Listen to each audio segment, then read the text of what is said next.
Bom dia, pessoal. Então, estou aqui hoje para falar da Simone de Beauvoir, nessa nossa primeira aula sobre essa importante pensadora, filósofa, né, do período contemporâneo. E hoje nós vamos ver, gente, como que as questões existencialistas vão aparecer na obra dela, aplicadas a um tema muito específico, né, uma questão muito específica que ela trabalhou, que foi a condição da mulher, né. Então,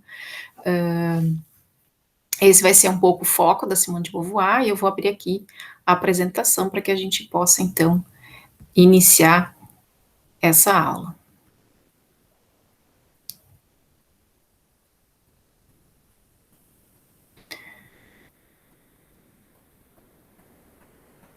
Bom, então, a Simone de Beauvoir nasceu e morreu em Paris, né? A gente nasceu em 1908 e faleceu em 86, ou seja, né, temos aí algumas décadas, né, desde que ela faleceu, né? Ela tem, gente, todo um reconhecimento, não só como filósofa, né, um pouco ao exemplo do que eu falei do Sartre, né, gente, ela tem uma obra reconhecida em, em muitas áreas, né, então ela é reconhecida como escritora, né, como professora que foi, como ativista, né, como intelectual, né, uma pessoa muito ativa, né, ela viajou muito, né, visitou uma série de universidades, né,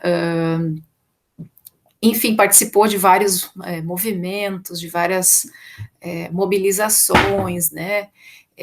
Enfim, uma pessoa que foi sempre muito ativa, né, naquilo que ela se propôs a fazer e a problematizar, tá? Então, ela é considerada, gente, uma grande teórica do feminismo moderno, tá?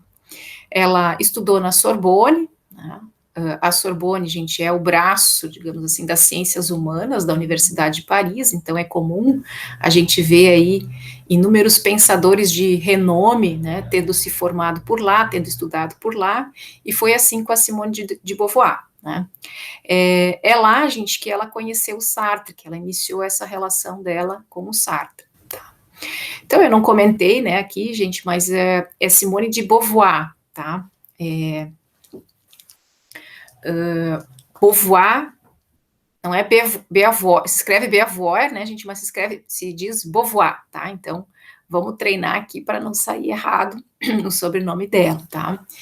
E por esse sobrenome, com essa grafia, né, ela acabou ficando conhecida, né, gente, pelo Sartre, né, que dedicou a ela nesse apelido, né, uma série de livros, né, e por outros intelectuais com quem ela convivia, em meio acadêmico, inclusive, ela muitas vezes foi reconhecida como Castor, né, foi apelidada, digamos assim, carinhosamente, ou nem tão carinhosamente assim, como Castor.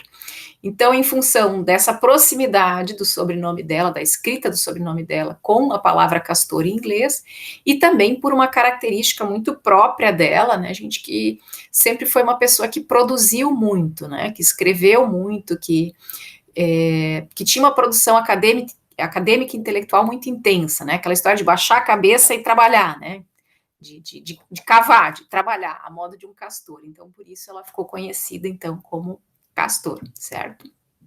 Então, para quem já viu aí algum livro do Sartre, vocês vão ver lá, ao meu castor, uma dedicatória, né, algo do tipo, né, tá? Inclusive, um dos livros que eu recomendei, as cartas que ele escreve, né, querido castor, né, então o tempo todo ele se refere a ela assim, e não só ele, outras pessoas também acabaram adotando esse apelido dela, tá?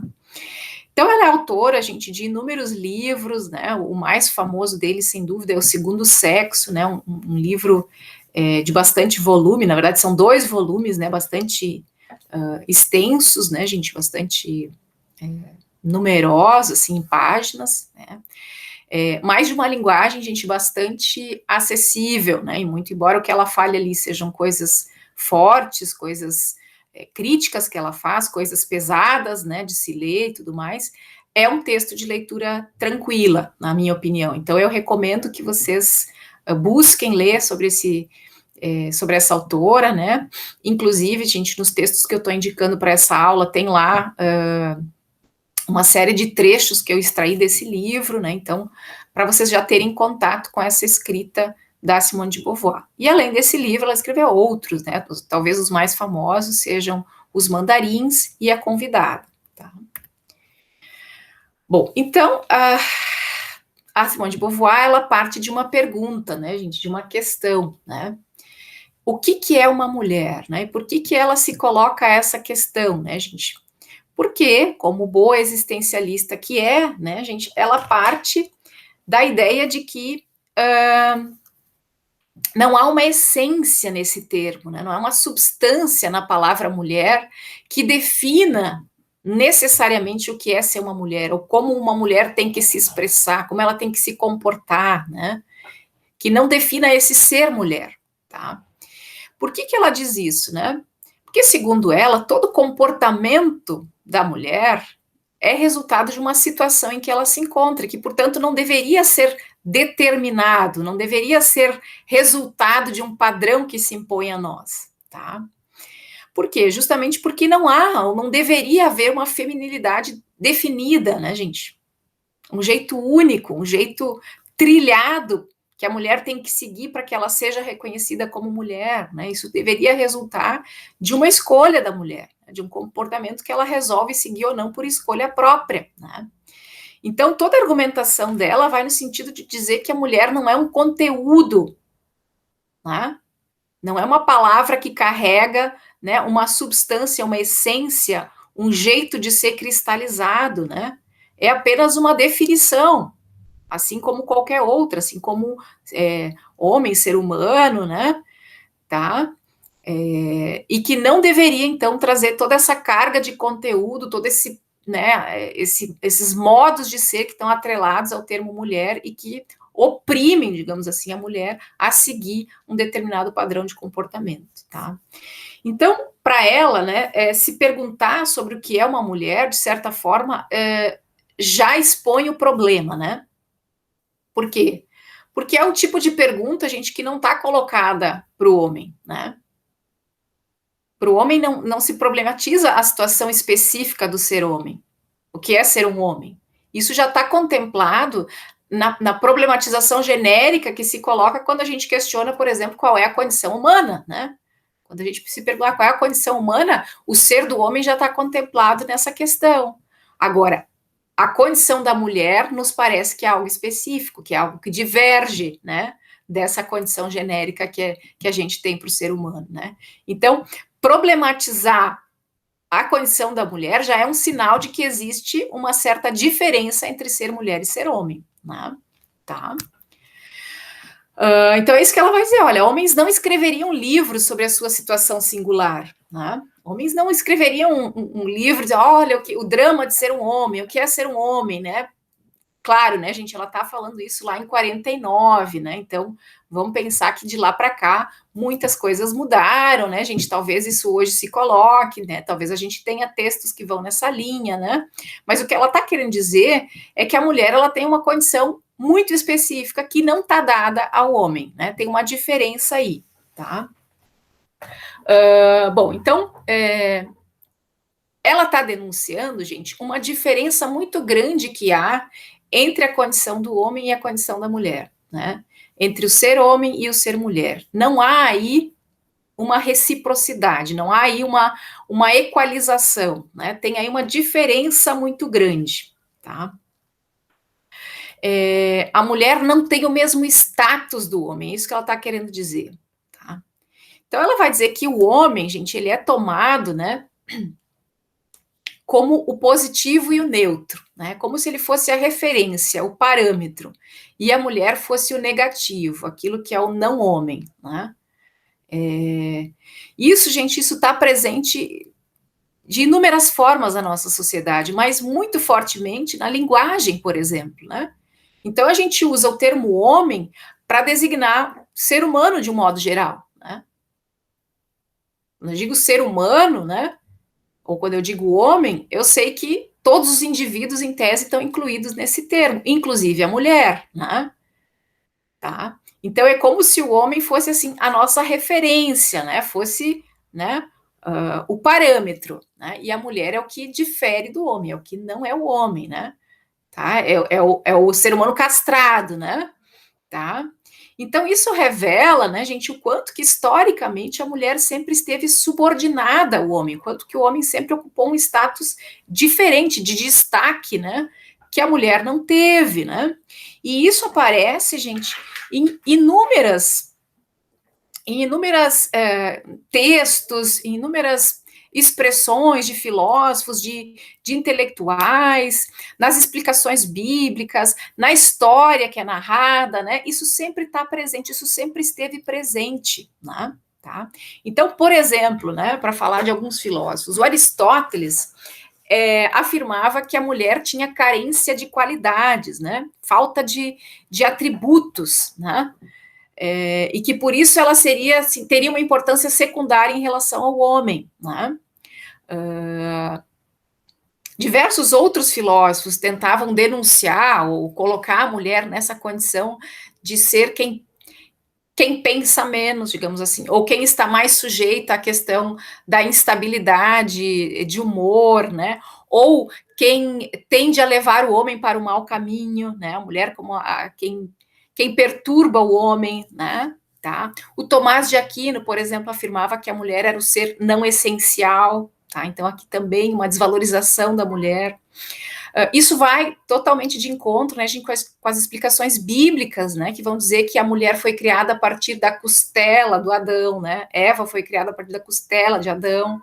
Então, uma tentativa sempre, né, gente, de diminuir o valor da mulher, né, tá? Mesmo filósofos mais contemporâneos, né, gente, o próprio Nietzsche que a gente viu, né, colocava a mulher como uma espécie de perdição para o homem, né, um ser humano de valor menor, né. Então a gente vê que a história, né, que existe é a história contada pelo homem branco, né, tá? Então, a condição natural da mulher, né, ela é retratada como uma condição de inferioridade, né, uma condição que, de certa forma, aprisiona ela, né, e que impede que ela reverta essa situação, que ela mude essa situação, né. E por isso, então, as mulheres têm muita dificuldade de se insurgir contra esses homens que dominam esse mundo em que ela se encontra, né? Tá? Em determinados trechos, gente, a Simone de Beauvoir compara a situação da mulher à situação de judeus e de negros, né, que também seriam inferiorizados na história, né, que também teriam sofrido aí preconceitos, né, também teriam seu valor diminuído, né, tá? Agora, qual é a diferença, né? Judeus e negros, na visão da Simone de Beauvoir, muitas vezes eles são a população que é minoria dentro de um determinado contexto, né? Agora, a mulher não, a mulher sempre foi tão numerosa na nossa sociedade, nosso mundo, né, quanto o homem. Então, o que explica que ela seja subordinada, né? Por que ela é oprimida pelo homem? Por que ela fica nessa condição, né? E a mulher vai dizer que a Simone de Beauvoir vai dizer que diferente de judeus e negros que talvez tenham aí levantado suas pautas ou estejam levantando as suas pautas, né, de forma mais intensa atualmente, né, a ação das mulheres, pelo menos até 49, né, gente, Simone de Beauvoir escreveu esse livro em 49 e desconhece todo o movimento feminista que a gente tem até aqui, então vamos pensar que ela está falando de um contexto anterior ao que nós estamos vivendo. A Simone de Beauvoir dizia, olha, diferente de judeus e negros que muitas vezes lutaram para mudar a sua condição, a ação das mulheres, ela parece que é pouco efetiva, né? Parece que as mulheres se revoltaram pouco contra essa situação que as oprime, né? Parece que o que as mulheres fazem é só uma agitação simbólica, né? Pouco efetiva, né?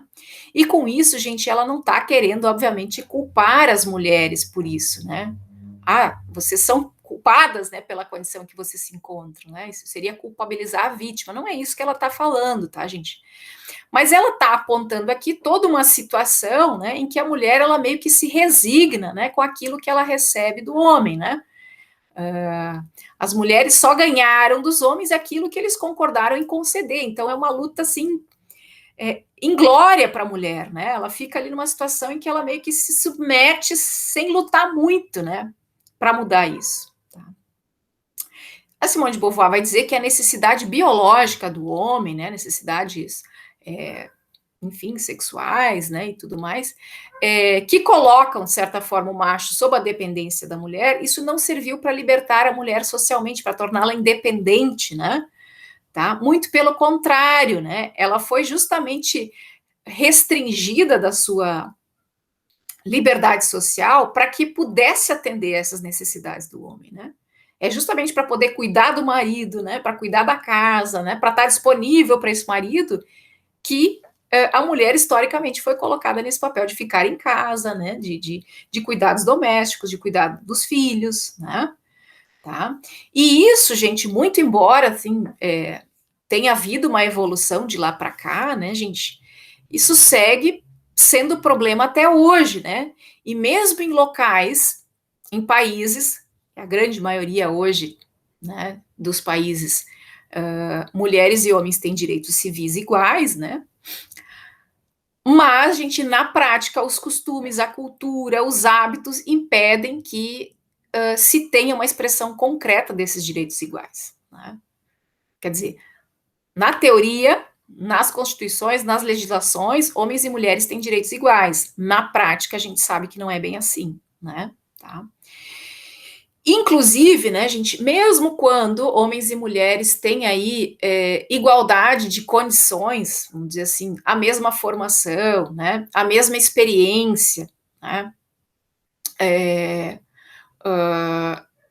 até quando ocupam exatamente a mesma função, né, gente, o que nós vamos ver vão ser diferenças de outra ordem, diferenças de salário, né, ou diferenças de reconhecimento, ou mesmo diferenças de função, né, tem a mesma formação, mas não ocupam a mesma função na empresa, né, tá? As mulheres não têm a mesma representatividade quando vão defender lá muitas vezes suas ideias, suas teses, né, no meio acadêmico, eventualmente, né, na política, né, nós não temos ainda, né, a mesma representatividade de homens e mulheres, né. A gente não tem no parlamento o percentual de mulheres que a gente tem na sociedade sendo representado, né? Então, isso é um problema que a Simone de Beauvoir aponta, e esse é um problema que segue muito atual, né, gente? Tá? Bom, então qual é o problema, né? Justamente porque a mulher, né, embora ela esteja agora buscando o seu espaço, né, gente, o movimento feminista ele vem crescendo, né? E semana que vem, gente, na próxima aula, nós vamos ver semana que vem ou no retorno das férias, né? Nós vamos ver um pouquinho como é que a Simone de Beauvoir se insere nesse movimento feminista, né? Dentro das diferentes ondas do feminismo, qual foi a contribuição da Simone de Beauvoir e quais também são as críticas que podem ser feitas a ela, né? Isso nós vamos tratar na próxima aula, né? Mas então, é fato que está havendo toda uma agitação, a mulher está buscando seu espaço, né, gente? Mas ela ainda faz isso, está fazendo isso num mundo que foi historicamente dominado pelos homens, né? No mundo patriarcal ainda, né? Então, a gente tem um mundo, né, um passado, uma história que foi toda narrada por homens, que fala do feito dos homens brancos, do sucesso dos homens brancos, das vitórias, das conquistas, né? Não é a história das mulheres, não é a história narrada pelas mulheres, não é a história que conta, né, o olhar da mulher, a situação da mulher, né? Então é muito difícil, né, que mesmo iniciando esse movimento agora, a gente consiga transformar esse mundo que é patriarcal e que oprime a mulher. Né? Também, né, existe o aspecto de que é muito difícil para a mulher recusar a essa cumplicidade que ela tem com os homens, porque isso implica em recusar algumas vantagens que essa aliança, digamos assim, com os homens trouxe à mulher. Né? Então, por exemplo, o homem protege a mulher materialmente, né? Economicamente, o homem se colocou nisso de prover materialmente a família, né? Tá? Muitas vezes, então, a mulher tem essa dependência econômica do homem, que a impede, né, gente, de lutar por mais autonomia, de buscar o seu espaço, né, assumir a sua liberdade, fazer as suas escolhas, né? Tá? Isso, gente, a gente vê com muita frequência, né, gente, e tanto em famílias de classe mais baixa, né, mulheres né, que vivem nas periferias estão nessa condição, quanto mulheres em classes altas, né, que não tiveram a opção, ou que não tiveram a possibilidade, né, enfim, ou que o homem por ter provido o lar o tempo todo, essa mulher não saiu para trabalhar, né? E aí, quando vai se separar, né, gente, ou não consegue se separar porque está nessa situação, né, nunca consegue sair disso, fica nesse ciclo, mesmo que infeliz, mesmo que maltratada, mesmo que em sofrimento, né, porque depende materialmente do homem, ou então, né, gente, quando sai, fica numa situação completamente perdida, não consegue se colocar no mercado de trabalho, depende de uma pensão do homem, né? Se a gente pensar a própria lógica do homem pagar a pensão para a mulher, vem disso, né, gente? De que a mulher não foi investida, né? Da confiança de que ela poderia sair para trabalhar, se colocar no mercado, né? Ser independente, então ela fica restrita no lar, né, não vai trabalhar, fica cuidando só das tarefas domésticas, é o homem que provê, e como resultado disso, né, gente, é que quando ela se separa, se é que consegue se separar, ela ainda depende dessa pensão do marido, né, ou do ex-marido, certo? Então, essa dependência econômica muitas vezes justifica que a mulher se abrigue nessa má-fé, permita que o marido decida coisas na família, né, decida como é que vai ser investido o dinheiro, né, que vai ser feito, né, do dinheiro da família, né, essas decisões muitas vezes passam pelo marido, né, tão concentradas na mão do homem, né, gente, e aí a mulher fica naquela posição ali, muitas vezes confortável para ela, outras tantas nem tanto, né, gente, de permitir que o marido, então, faça essa gestão, né, fique nessa posição de controle, né. Então, o que a Simone de Beauvoir está falando, né, gente, é que, na verdade, faltam meios concretos para a mulher reivindicar o seu protagonismo. Não é só porque a mulher fica numa situação confortável que ela não reivindica para si, né, essa outra posição mais autônoma, né? De fato, a gente está numa situação que se colocou historicamente dessa forma, né? E que por isso é tão difícil para a mulher sair disso, né? Muitas vezes, então, a mulher ela acaba sendo refém desses laços que prendem a mulher ao homem, né? Dessa condição, né, que está colocada para ela e da qual ela parece não conseguir sair, né?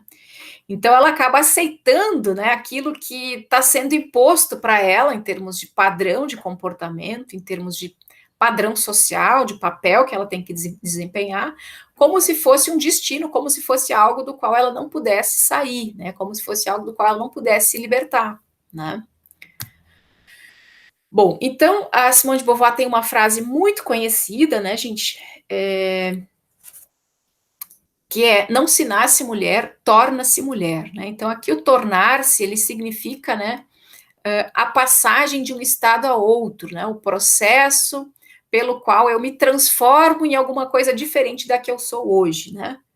Então sugere um certo movimento. Então essa frase, gente, ela é muito conhecida da Simone de Beauvoir, vocês escutam muito, né, gente? E o que ela pretende destacar com essa frase, né? Que em tese, né, o fato de nascer com um sexo biológico, né, com aparelho, né, reprodutor, digamos assim, da mulher, né, com útero, com vagina, com vulva, com seios, né, disso não deriva, né, que eu tenha que me expressar, né, de uma forma específica, né, que eu tenha que expressar o gênero feminino necessariamente, né? Ou seja, há uma diferença entre o sexo biológico, entre nascer com o corpo de mulher, com o corpo feminino, e me identificar com o gênero feminino, né? Por quê? Porque o gênero ele tem a ver com regras sociais, com padrões sociais, com a cultura, né? E mais do que isso, ele deveria ter a ver, né, gente, com as escolhas do indivíduo, né? Desse sujeito, tá? Então não é porque eu nasci preparada, né, com um corpo que é capaz de reproduzir, que eu tenho que me tornar mãe, por exemplo, né? Tá? Que eu tenho que me dedicar ao cuidado dos filhos, por exemplo, né? O meu fato biológico, ele não deveria me prender nesse destino biológico que é ser mãe, que muitas vezes está colocado para a mulher, né? De tal forma, né, gente, que é estranho quando a mulher não segue esse destino. A mulher é questionada quando ela não quer seguir esse destino. Então, para vocês verem como isso realmente é forte na mulher, né? O fato biológico parece que prende ela a um destino biológico, ser mãe, tá? E também é um destino psicológico, né? A mulher nasce, então, com esse aparato todo para reproduzir, pode ser mãe, então, né? Então, isso prende ela o destino biológico, ser mãe, e também um destino psicológico, um destino que atrela ela às funções de cuidado, né? As funções de afeto, né? De uma certa fragilidade, né? Porque ela vai ter que ficar em casa cuidar dos filhos, então ela não vai explorar o mundo, né? E também é um destino econômico, da mesma forma, se ela está em casa cuidando dos filhos, ela não vai sair para se colocar no mercado de trabalho, para, né, disputar funções de liderança, né, gente? Não quer dizer que nós não tenhamos mulheres que contrariem isso hoje, né? Não quer dizer que essa realidade ela seja que não haja exceções a isso, muito pelo contrário, cada vez mais, né, gente, a gente vê exceções a isso, a gente vê pessoas tentando sair disso, né? Agora, ainda isso está muito forte. Quando a gente vê alguém saindo desse padrão, né, gente, muitas vezes essa pessoa tem que se justificar, ela é questionada, né, gente? Porque o padrão parece que não é esse, né? Bom, mas os papéis de gênero, né, gente, eles não se colocam somente para as mulheres, né, gente? Obviamente, eles também estão dados para o homem, né? O homem também é submetido a papéis de gênero, né? A gente sabe disso, né? O homem também ouve que não pode chorar, né? Que tem que ser forte, né? Que tem que lidar com carrinho, com máquinas de montar e desmontar, né? Que vai ser engenheiro, que vai ser não sei o quê, né? É evidente que tem padrões colocados para os homens também, né? Ligados a funções, a sentimentos, a capacidades, né? Isso é muito forte, né, gente? Agora, qual é a diferença, né? É que para o homem, gente, isso parece colocá-lo numa posição de destaque, né? Os papéis que são atribuídos ao homem elevam ele nas suas capacidades, né? O homem é forte, o homem vai ocupar a posição de chefia, de liderança, vai ser o chefe do lar, né? O chefe da família, né? Vai ser o líder da empresa, né? Tá? A mulher, gente, por outro lado, ela está colocada numa situação inferiorizada. Então é isso. Os papéis de gênero dos homens, né? São papéis de destaque, são papéis, né, de liderança. Os papéis da mulher são papéis que vão para o lado da fragilidade, né? Do cuidado, né? Da instabilidade, né? Bom, então a Simone de Beauvoir vai dizer que na mulher essa imposição parece que é anterior a ela, parece que assim nasceu lá a menina, né? A gente nasceu com um corpo de mulher, já se impõe, né? Um padrão de gênero, já se vai, né? A gente vai lá, fura a orelhinha para botar o brinco, né? Já tem todo um enxoval rosa, né? Então já é um trilho, já é um caminho que está lá traçado, de forma que a mulher parece que tem que se encaixar imediatamente nisso, né, gente? Parece que não se tem escolha, né? Não é dado escolher se quer ou não seguir esse caminho, né? Então, esses valores, esses comportamentos femininos, né, que deveriam ser escolha da mulher, vão se impondo muito forte a ela, né, nesse contexto em que ela vive, nesse contexto social. Tá? E, de novo, gênero esse associado à delicadeza, à fraqueza, à instabilidade, né, às funções ligadas ao cuidado e ao lar. Né? Já ao homem, né, a gente já viu, ele se impõe de maneira diferente, né, associado à força, à estabilidade, à liderança, né, às funções de chefia, exploração, né. Então, qual é o resultado disso tudo, né, gente? É que a mulher acaba sendo inferiorizada, né, o tempo todo, mas isso não tem a ver, gente, com a natureza dela, com o fato biológico, né, que diz respeito à mulher, mas a toda a questão que vem depois, a educação, a cultura, as formas de sociabilidade, né, tá? Então, o fato biológico prende a mulher de um jeito que não prende o homem, né? Quando isso não deveria ser dessa forma, quando ambos deveriam poder escolher, poder exercer a sua liberdade, né? Mas a liberdade da mulher não é a mesma liberdade do homem. A situação da mulher não é a mesma situação que a do homem. Né? Qual é o como é que o fato biológico de nascer homem poderia prender o homem? Não tem nada que diga, olha, tu tem que ser assim, tu tem que ser pai porque tu tem um pênis, né? Isso não existe para o homem, né? Mas para a mulher, sim, né? Então, o homem nasce sem constrangimentos, né, gente? Sem nenhum tipo de restrição na sua liberdade. A mulher, sim, tá? E não deveria ser assim, né, gente? Não é porque tem um corpo que pode reproduzir que a mulher tem que ser mãe, né? Tá? Então, essa diferença biológica toda, a gente, ela produz uma desigualdade que já não é mais biológica, né? Que vai ser de outra ordem, que vai ser uma desigualdade política, uma desigualdade moral, né? Ah, mas como assim, professora, né? Por tudo aquilo que eu já falei aqui. Então, a mulher que tem um corpo, que tem um aparelho reprodutor, né, feminino, que tem útero e tudo mais, né? Ela acaba tendo que ser mãe. Sendo mãe, ela fica privada de ocupar espaços no meio político, no meio acadêmico, no mercado de trabalho, né? Dentro da questão política, por exemplo, pouco espaço no parlamento, pouco espaço nos poderes, né, nas funções de maior poder, né? Ela fica retirada muitas vezes da discussão moral, que é determinada pelo homem, por quem ocupa mais esses espaços, né? Então é isso. A diferença biológica, a diferença do sexo, né, gente, acaba determinando, repercutindo em outras esferas. Né? A mulher tira a licença para cuidar dos filhos, enquanto isso o homem está lá estudando, fazendo MBA, né, não sei o quê, né, progredindo na sua carreira profissional, e a mulher está lá em licença cuidando do filho, né, tá? A mulher não tem quem deixar o filho, ela tem que sair, ela tem que parar de trabalhar para cuidar do filho em casa, né? O homem não, o homem segue, né? Tá? Então a mulher ela está fixada num lugar, a sua existência ela está meio que petrificada, né? O caminho parece que já está trilhado, né? De forma que se ela não quiser segui-lo, né, gente, ela precisa fazer um grande esforço. Então a mulher, gente, ela não tem o mesmo cardápio à sua disposição quando ela nasce. Olha aqui, as tuas possibilidades de ser são todas essas, né? O cardápio para a mulher, quando ela nasce, me parece que é muito mais restrito. E quando ela não quer seguir esse cardápio restrito que é apresentado a ela, ela precisa fazer um tremendo esforço. Ela precisa fazer uma luta, né? Ela precisa subverter normas, né? Ela precisa brigar, né? E isso é muito injusto, né, gente? Isso restringe a situação da mulher em relação ao homem, né? Então é como se ela não tivesse a mesma liberdade. Né? Bom,